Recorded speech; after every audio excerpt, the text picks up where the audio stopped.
જેની રાહ જોઈ રહ્યા તેવા 1000 દિગંબરસિંહ ખુશાલગીરજી મહારાજ બાપુ તથા રઘુનાથજી મહારાજ તથા સંતો અને સમસ્ત નાની ભાખાના વાઘેલા જાગીદાર સમારું સહિત જણાવવાનું થાય છે કે સનાતની ભારત વર્ષના પાવન ભૂમિ ગુજરાત પ્રદેશ જિલ્લો બનાસકાંઠા તાલુકો દોતીવાડાના પુરાણિક ગામ શ્રી ભાખર નાની મોઢરુગઢ પાવન ધરા પર સુપ્રસિદ્ધ ઐતિહાસિક રાજરાજેશ્વરી શ્રી ઈસ્માની માતાજીના મંદિરના પ્રાંગણમાં શ્રીમદ ભાગવત કથા તથા 108 ગુણી ચંડી યજ્ઞ તથા મહાદેવજીની પ્રાંત પ્રતિષ્ઠાનું આયોજન વિક્રમ સંવંત 2081 તારીખ 15/11/2024 તારીખ 25/11/2024 રાખેલ છે।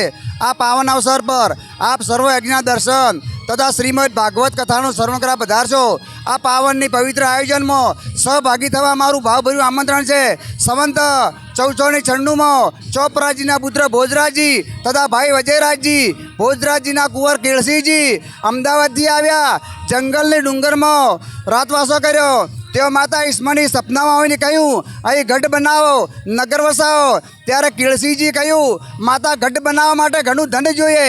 માતાજીએ કહ્યું સવારે ઉઠી ડુંગર પર જાજે ત્યાં ઘણું ધન છે ચરું લઈ જજે અને ગઢ બનાવજે। સંવંત 1496ના ચૈત્ર ચોથની શનિવારે ગઢ નામે ગોઢ નગર વસાયું। માતા ઈસ્માની સ્થાપના કરી અને ત્યારથી આ વાઘેલા વંશ ઈસ્માની માતાજીની સેવા પૂજા કરે છે। માતાના પ્રતાપે કેટલાક કાર્યો કર્યા પછી મોઢરુગઢ બાંધ્યો।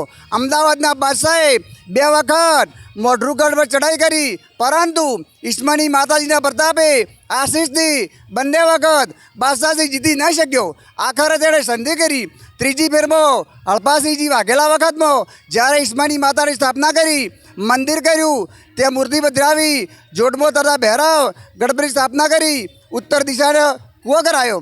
જય માતાજી।